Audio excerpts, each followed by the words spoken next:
Qual é a diferença que vocês acham que tem entre um psicólogo que sabe identificar uma ideação suicida, inclusive através de um sonho do paciente, de outro que não sabe? É claro que a diferença está no manejo e no resultado que esse psicólogo vai entregar para esse paciente. Aquele que sabe identificar a ideação suicida em um sonho do paciente, que sabe fazer um bom diagnóstico da situação clínica, vai intervir a tempo, vai saber o que fazer, vai conseguir impedir que essa situação aconteça, vai fazer o que precisa ser feito para que essa ideia de tirar a própria vida não se transforme em ato, que o sujeito não efetivamente faça aquilo que ele está pensando em fazer. Diferente daquele outro colega que não sabe diagnosticar a situação, que não presta atenção nos sonhos dos pacientes e não enxerga a ideação suicida no sonho do paciente, deixa o paciente ir embora sem fazer nada e o paciente acaba depois efetivamente tentando algo contra a própria vida. E muitas vezes acaba, inclusive, conseguindo. E aí, como é que o colega vai se sentir frente a uma situação dessas? Um estudo publicado na última edição da revista Sleep, que é uma publicação da American Sleep Disorder Association, indica que tanto os distúrbios do sono e pesadelos são comuns em quem tenta o suicídio.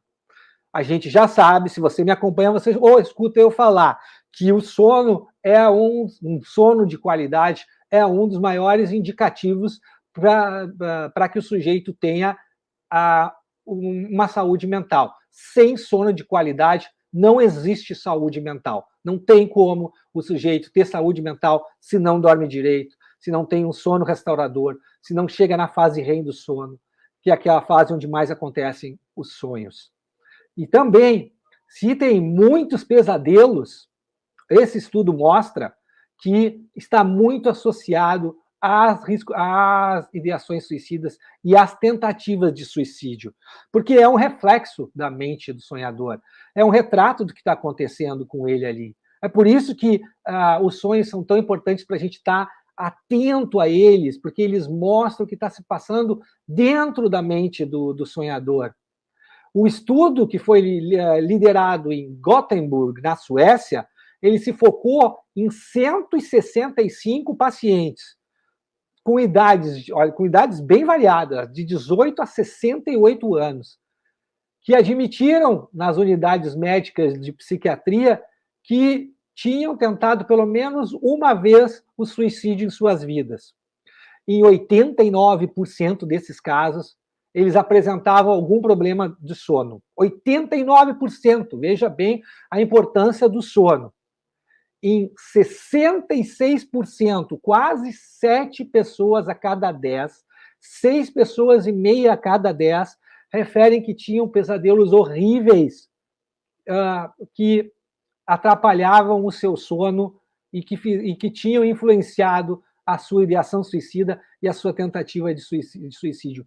Veja a relevância do sono e do pesadelo para as ideações suicidas e para as tentativas de suicídio. Porque são pensamentos terríveis que ocupam a mente do sonhador, que apavoram ele, além daqueles pensamentos que ele já está tendo quando ele está acordado. Ele não tem paz nem quando ele dorme. E ele dorme muito mal por causa disso, porque se ele tem sonhos, pesadelos terríveis que fazem ele acordar antes do tempo devido, como aconteceu em 58% dos casos, ele não tem como ter um sono de qualidade. E aí fica uma bola de neve. Fica cada vez pior a situação do paciente. Os pesadelos, eles foram associados com um aumento em 5 vezes no risco de cometer suicídio. Então, olha bem, esse estudo disse que, por causa dos pesadelos, aumentava 5 vezes os riscos de suicídio dos pacientes. Aí diz assim, a coordenadora da pesquisa, que se chama Anice Sjöström, eu não sei pronunciar sobrenome em sueco, me perdoem.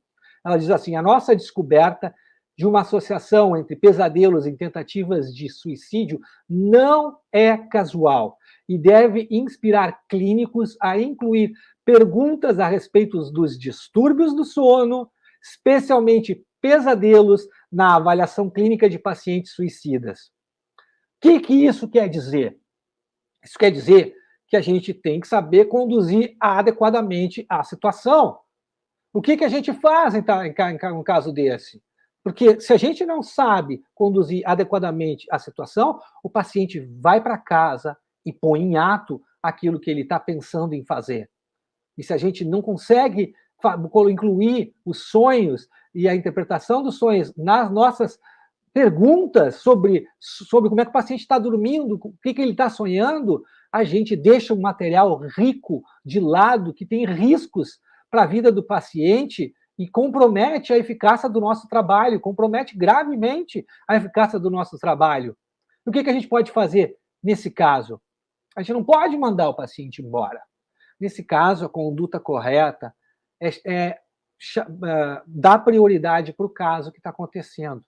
É chamar um familiar para a sessão, é fazer o familiar, esperar o familiar vir, não deixar o paciente ir embora antes do familiar ter chegado, encaminhar essa situação imediatamente para o psiquiatra. Se o paciente não tem psiquiatra, encaminhar ele para uma unidade de saúde ou para o psiquiatra que está acompanhando ele, entrar em contato com esse psiquiatra, fazer tudo o que seja preciso para que seja feita uma rede que previna qualquer tentativa de suicídio.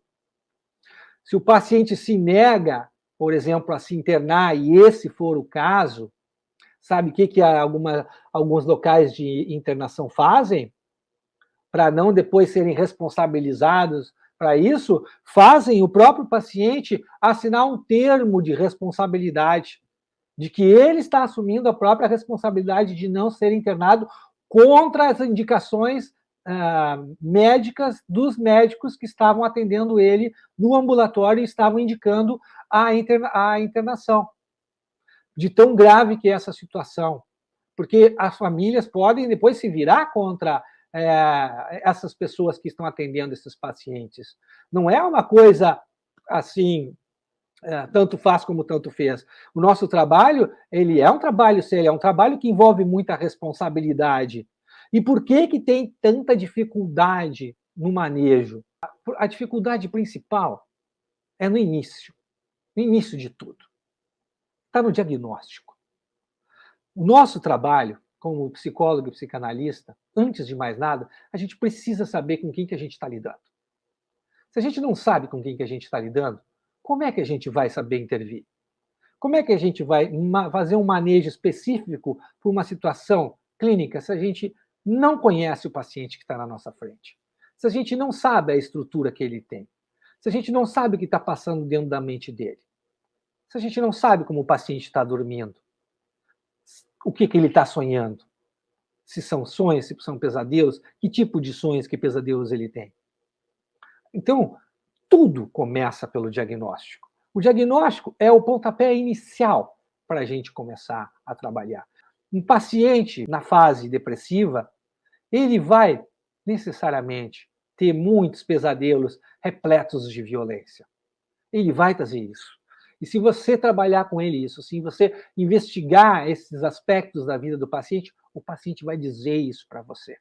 Vai sair da boca do paciente isso. E aí você vai saber o que você tem que fazer, como deve agir na especificidade do caso. Você vai saber que a estrutura é psicótica, você vai saber que o paciente é bipolar, você vai saber que o paciente está num episódio depressivo grave, que precisa muito da medicação, que precisa muito da psicoterapia, talvez aumentar o ritmo da psicoterapia, e você vai saber como manejar para que o paciente não chegue a cometer o ato que ele está pensando em cometer.